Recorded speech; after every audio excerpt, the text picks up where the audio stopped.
The reflection today is called Mamma Mia, Passion for Life, as you saw in the program.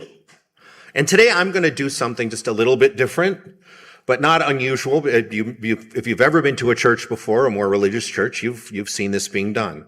I'm going to undertake what many clergy in more dogmatic faiths do, and that is an exegesis of a text. So an exegesis is the interpretation of a text, focusing on what the author meant and how the message might apply to our lives today. Usually it's a biblical text, a verse, a chapter verse. So as a Unitarian Universalist, we might also use that. But that's not the text I'm going to use today. What might I use? Well, one possibility comes from our own Unitarian Universalist Association bylaws. Section C 2.3 is titled Inspirations. So our inspirations, and I'll read from the bylaws, are direct experiences of transcending mystery and wonder, are primary sources of Unitarian Universalist inspiration. These experiences open our hearts and they renew our spirits and they transform all of our lives. We draw upon and are inspired by sacred and by secular and by scientific understandings that help us make meaning and live into our values. These sources ground us and sustain us in ordinary, difficult, and joyous times. So those are some of our inspirations. Given that, the text I'm using today, not a biblical chapter or verse, but it is sacred to many people, including my own mother, was sacred to her. The story from which this text comes is set on the fictional Mediterranean island of Kalokaidi, a place of dazzling blue water, of white buildings, of flower-covered courtyards and winding alleyways bathed in Mediterranean light. Much like Catalina Island, I would imagine, except not Mediterranean. If you haven't guessed already, the sacred text I'm talking about today is the libretto of the musical Mamma Mia, built around the music of ABBA.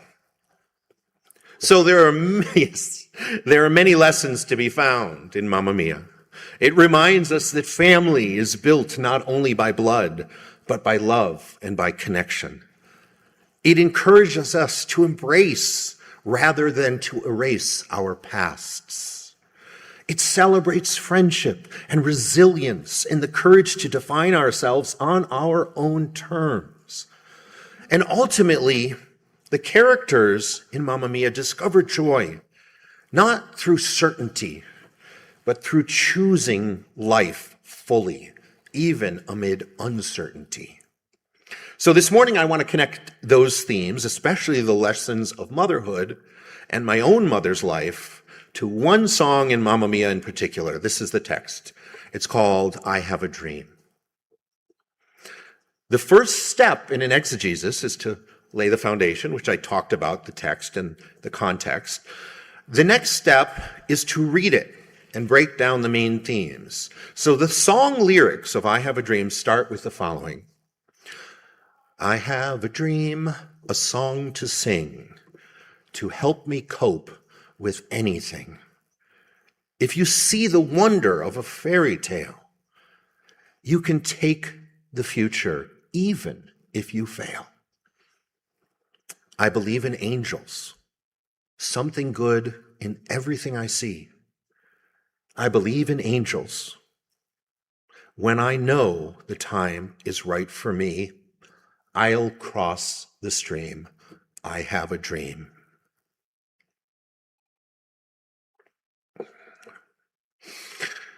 And now I'm going to sing it. Severin, give me an A minor. I'm just kidding.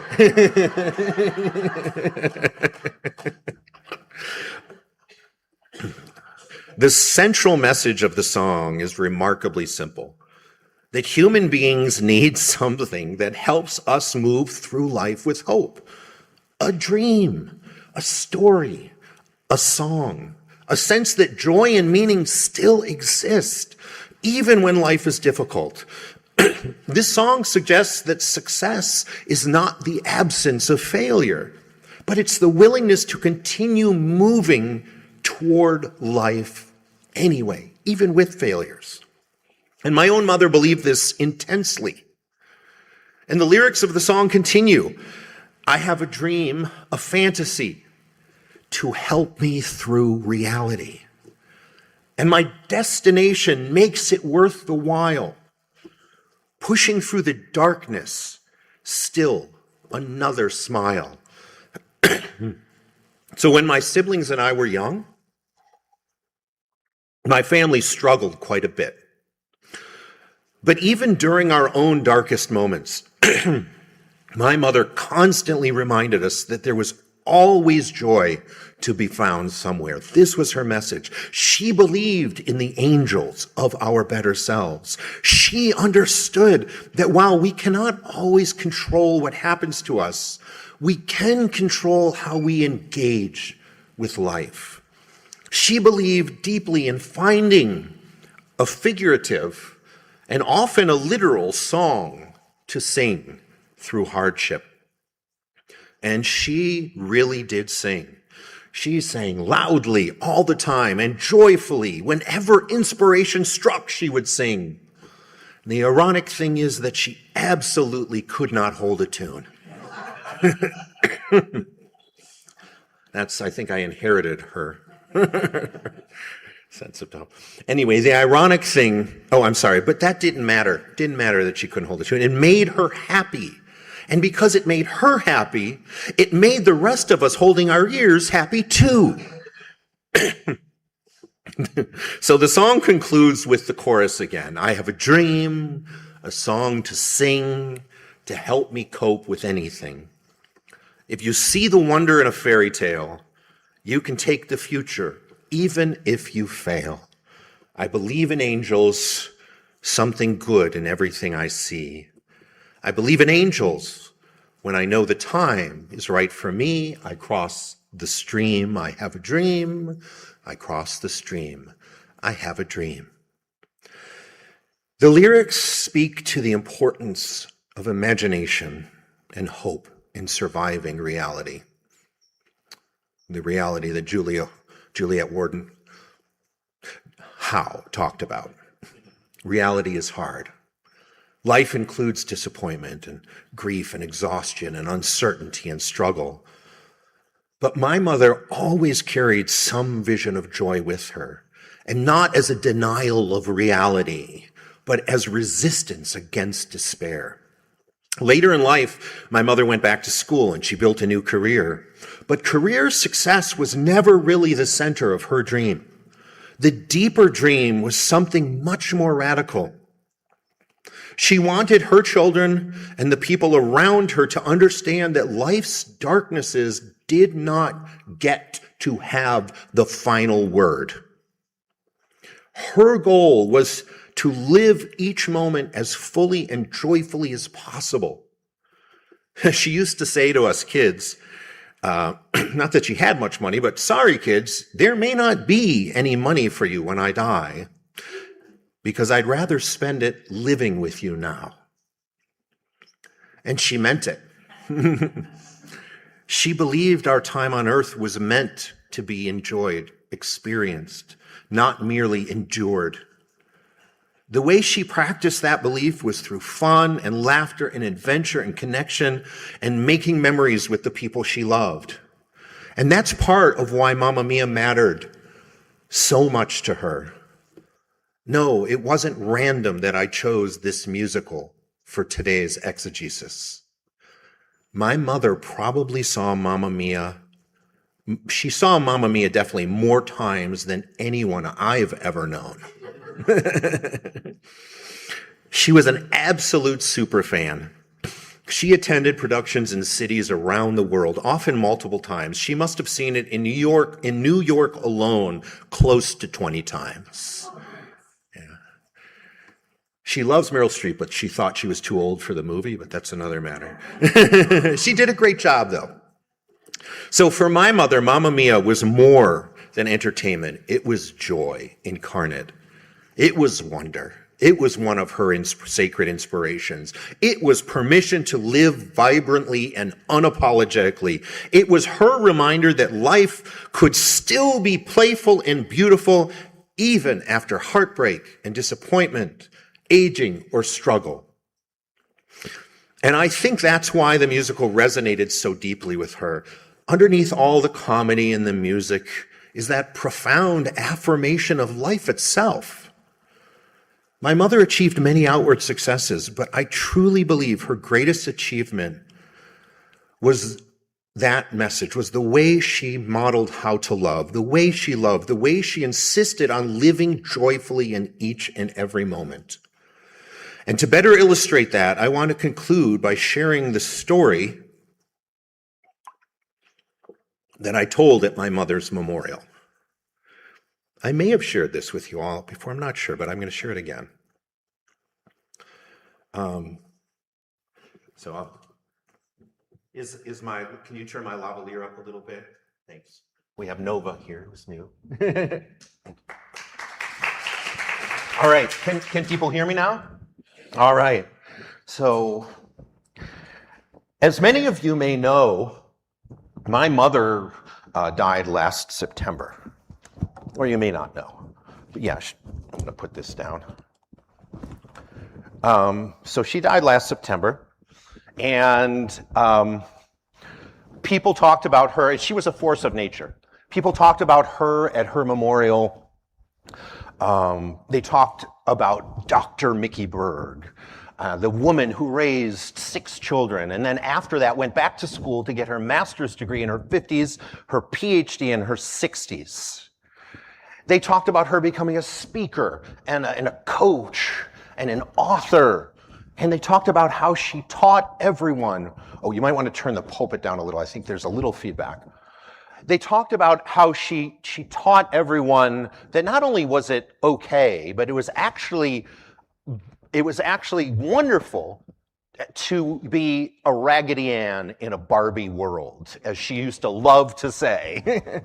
And all of that amazing stuff was true about my mom. But it wasn't the story I told.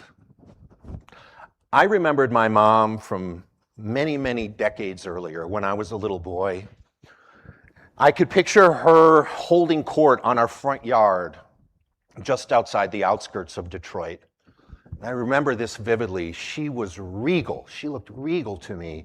She had this huge, beautiful mane of curly black hair, and she had this wildly colorful royal gown she used to wear, and she sat on what looked like the most comfortable throne in the world. That was my image. I remember very clearly looking at her when I was a child, sitting there and just thinking, I just remember feeling completely safe looking at her. I remember looking at her and feeling completely loved. There was just no question.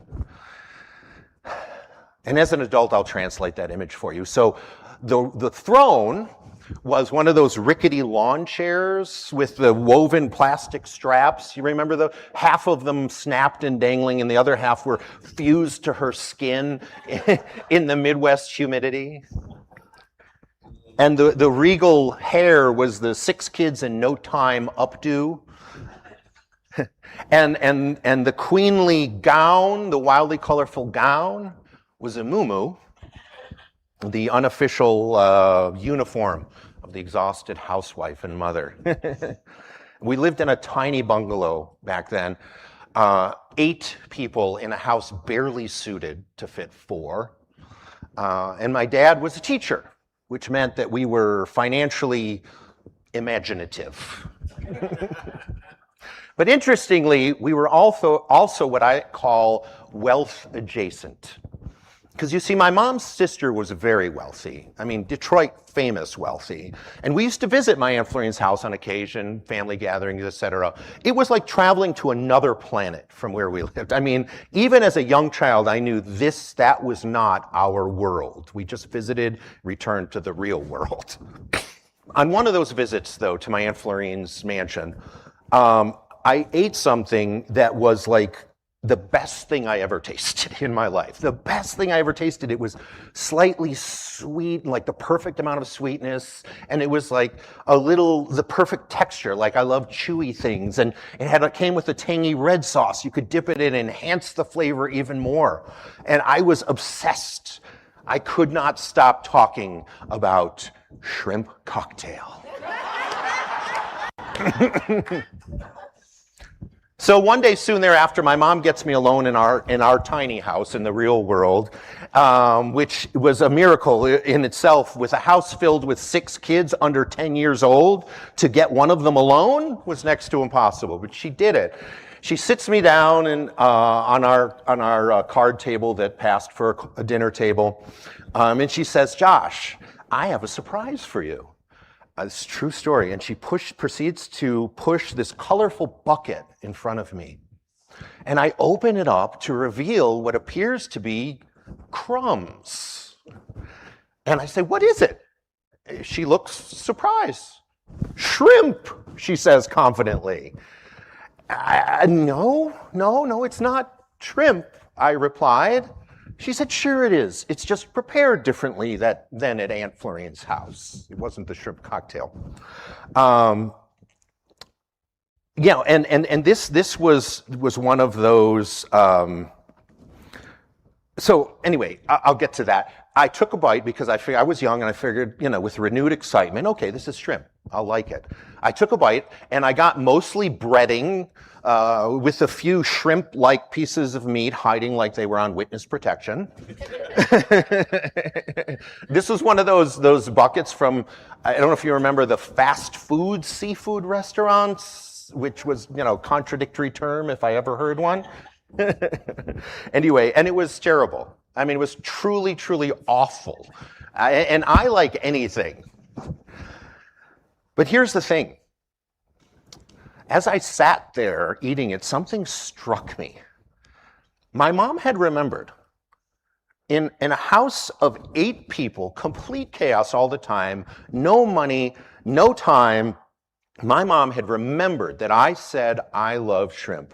And she had found a way to miraculously get me alone in her house, and she bought the closest thing she could afford. I ate the entire, and I figured she probably did this for my siblings as well. She probably got like those fake crab sticks instead of king crab claws for my sister, or maybe chicken fried steak instead of Chateaubriand for my brother. She did it for all of us, translating all of our little moments of joy into just the best version that she could manage. So I ate every last bite, every over-fried shrimp-adjacent piece. And I remember as an adult, I think back on that meal as the best meal I have ever had to this day, because it represented my mother, who she was, relentlessly loving. Sure, she became Dr. Mickey Berg, and she changed lives, and she influenced people. But many, many, many years before that, when the 6 of us were young, she was a young, overwhelmed mother of 6, sitting in a broken lawn chair in front of a too small house on the outskirts of Detroit, making sure her kids felt seen. And if I ever forget how to live joyously in the moment, if I ever forget how to love people well, I just have to think about that bucket of nasty-ass shrimp.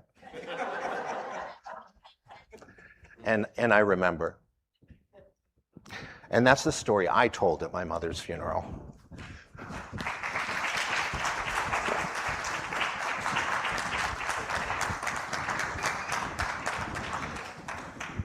So I don't believe in angels literally, but after my mother died last September, the line in the song has new meaning for me. I believe in angels, something good in everything I see. Thank you.